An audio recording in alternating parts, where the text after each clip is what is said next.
The Road Less Travel is the title of a book by an American psychiatrist who goes by the name of Scott M. Peck. Now, I couldn't tell you much about his life. I couldn't even tell you much about the book, but I did listen to it on audio probably about, I don't know, a year and a half ago. And the one thing I did take from this book is that it said that everybody should receive some form of therapy. Now, he might have been biased, but I decided to take that literally. And at the time I was playing professional rugby league, and for anybody who is in the rugby league circle and is signed up to the charity Rugby League Cares, they, I believe through Rugby League Cares, or it was at the time anyway, you could get and receive therapy for free. So you could get 6 free therapy sessions. Now, what I want to, the main stressor from this video is obviously we're talking about therapy, but I went into therapy just wanting to know myself more. I didn't go to the people at Rugby Cares and say, listen, I need help, I need to talk to somebody. I just said, I want to receive therapy to get to know myself a little bit better. And I got that. And the reason why the main stress of that video is, I think people, or I certainly did, see therapy as like a last resort, or even as a point of maybe seen as a point of that you're really struggling and that you need somebody to talk to. I'm now of the belief after having it that it is extremely important no matter where you're at, whether you're the happiest you've ever been or at the lowest point of your life, or you're just in between. You don't really feel any kind of way. I think that for me, like I said, I went into it, I wanted to know myself better. And the first day that I sat down, or it was over FaceTime, the first conversation that I had, the first thing that I said was like, look, I don't have any particular issues. I don't feel like I'm suffering with any mental health illnesses. I just want to see how better I can get to know myself through therapy. Thankfully, I had a really great therapist, Alex. And within 1 or 2 sessions, I think maybe even the end of the first session, he'd asked the right questions, and I feel like what I got from therapy was more questions. But I feel like that's what you should get. I don't know whether I went into it expecting answers straight away, but then how could I if I didn't have any questions? So yeah, from the conversations, what basically I got out of it was more questions, but the right questions that I should be asking in my life for me to be able to move forward. Like I said, I didn't feel like there was anything wrong. I didn't feel like I was struggling particularly with anything. I literally just wanted to know myself better. And just to touch on it briefly, what actually came up from my personal experience in therapy, and because I went in basically wanting to receive questions as opposed to answers, what came up for me was that I didn't have a sense of my identity, I didn't know my values, and I didn't know what my win is. Now, based off those 3 things, how on earth did I expect myself to get anything or anywhere near where I wanted to be as a man, as a human being? And I guess I'd walk around every day thinking that I knew what my values were, thinking that I know my identity and thinking that I knew what my win was. But really, I didn't really think about these things, and I probably put off thinking about these things. My identity, being mixed race, in ethnicity, I never really felt like I belonged anywhere. And this isn't, I'm not like, that's just how it is. And I think growing up, when you find yourself as a teenager, even as early adult years, you often don't really feel like you know where you belong, and you pick certain groups, certain idols or certain people that you look up to. That's exactly what I did. And mine was a lot of mixed race guys who were a little bit older than me, and some maybe weren't setting the right example, or the best example for me, but that's just life.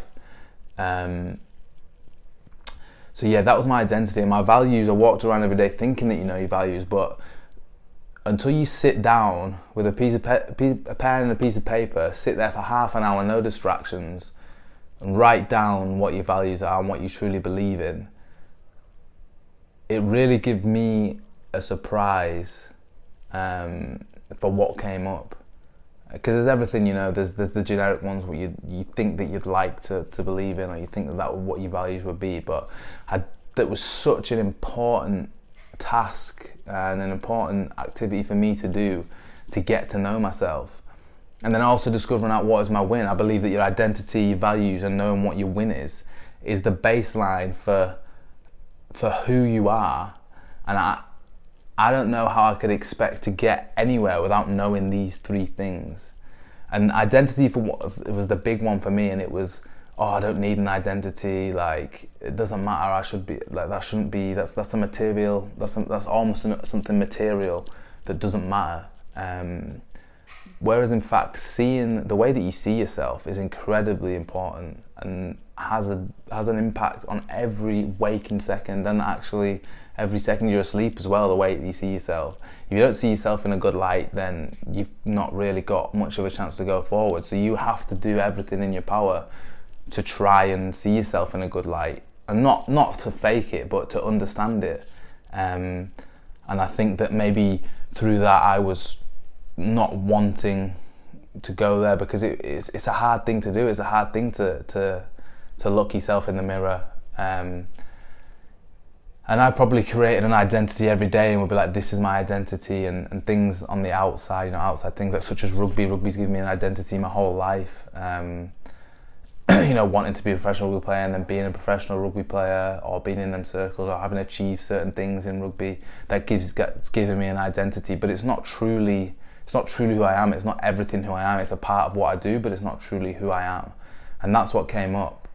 And I guess off the back of values, another one of the activities that I had to do, that was set, was, what do I actually stand for?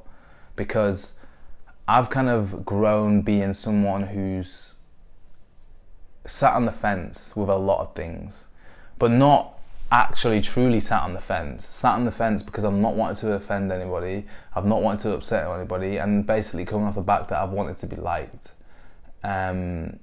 So taking time to write down what you stand for, or write down what I stand for, was really eye-opening.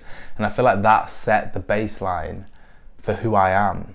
And like I say, I can't stress enough that I literally went into therapy with not knowing or not thinking that there was anything holding me back. And after one conversation where I was willing to be vulnerable, willing to be open, and willing to be honest, and speak, you know, face to face with another man, I don't know if it would have been different. I think I had the option whether I wanted to be a woman or a man, but I felt that I needed it to be a man, being a man myself.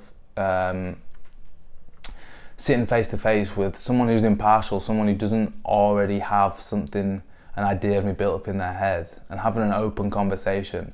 And the way that the therapist did this, Alex would speak to me about his life and how certain things in his life had affected him, which would get my brain working and thinking about certain scenarios, certain situations in my life that would affect me. And I'm actually, you know, when we talk, and then when something would come up, we'd set, you know, actions that we both felt, and more often than not that he felt would help me get to where I want to be and improve as a person.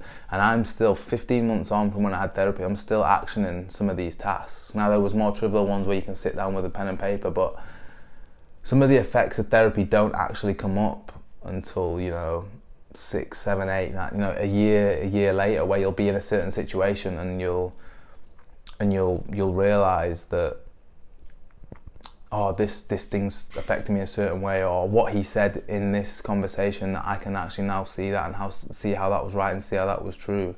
Because the truth is, you can have the conversation, but you need to go out there and you need to, off the back of the conversation, I needed to be in certain situations, I needed to learn about myself. A big thing which came up was masculinity, and how I have, which I guess is another video, but how I have always been, I guess, afraid to show masculinity or to embrace masculinity, and and that's not come from, you know, at home. That's come from the sort of role models that I've had, and I guess society has nowadays, and also the fact that, you know, toxic masculinity is something which goes around a lot, and it's kind of misunderstood and is a phrase that is possibly not needed as much, and it's very detrimental, I think, to especially young men.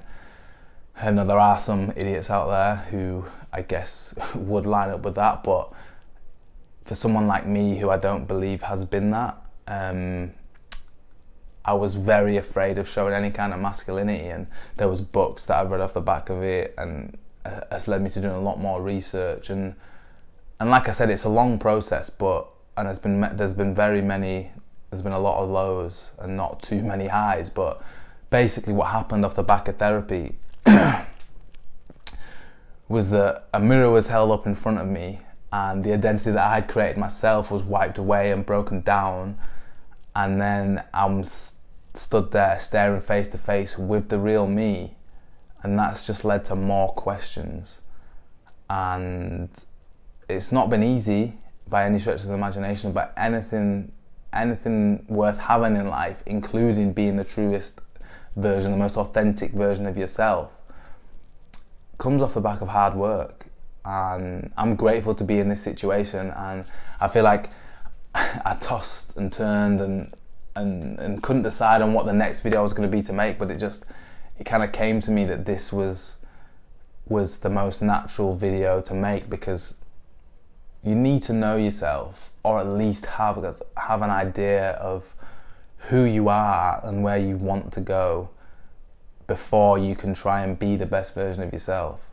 Because I've for a long time, and I think most of us, I can't speak for anyone else, I guess I'll speak for myself, I've always wanted to be the best version of myself, but I've not known where to start. And this is me saying now that the place to start is by at least knowing yourself a little bit and breaking down that identity that you've created for yourself to make yourself feel safe, to make yourself feel a certain way within this world. And having a baseline, basically, and knowing what the baseline is, so from there you can only go up.